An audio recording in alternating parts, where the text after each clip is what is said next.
Nos últimos anos, o número de accidentes con tractores aumentou considerablemente. Entre as vítimas nestes sinistros resalta un perfil, o do home maior de 65 anos que o emprega para tarefas privadas. A idade avanzada xúntase coa longevidade da maquinaria para unha mestura que en moitos casos resulta mortal. A Xunta de Galicia e diferentes entidades veñen avisando dende hai anos do risco que supón manexar un tractor en certos lugares rurais.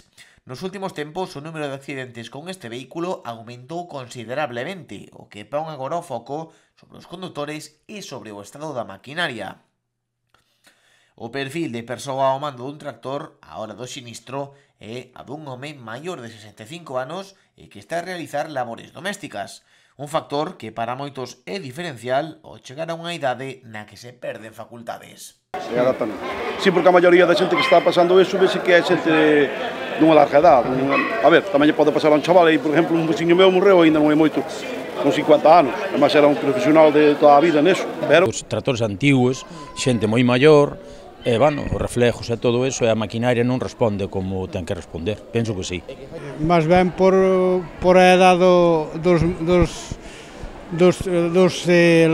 dos condutores que non están acostumbrados a andar con eles. Os vellos xa iban además andaban pouco a pouco, agora teñen moitas máquinas. Por iso, hai quen suxire prohibir a condución de maquinaria pesada a partir de certa idade.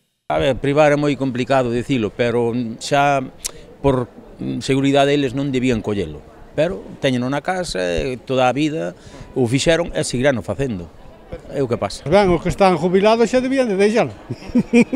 A isto súmase a idade, pero das máquinas. Algúns tractores que se ven a diario nas estradas e nas leiras suman moitas décadas ás súas costas, o que fai que aumente o risco de accidente.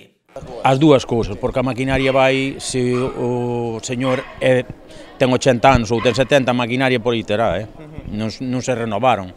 Quedan aí e teñen na casa, bueno, pois por unha leiriña e tal, pasa. De todas formas, accidentes deses hai moitos, O exceso de confianza é outro dos factores presente en gran parte dos sinistros.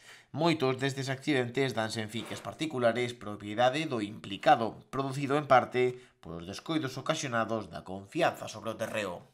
Claro que sí, foste 50.000 veces á leira, claro, confías neles e ao final dan chapatada, claro.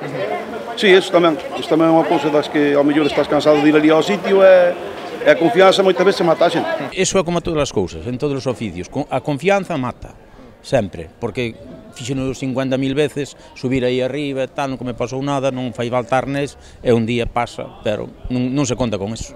Tanto a administración como as propias persoas piden prudencia a hora de manexar o tractor. O tractor sabemos todos que é unha peça peligrosa, claro que sí. A ver, son maquinarias, a maquinaria non o tractor solo, sino un todo. Pero, bueno, a ver, moitas veces a culpa tamén é nosa, non é da maquinaria.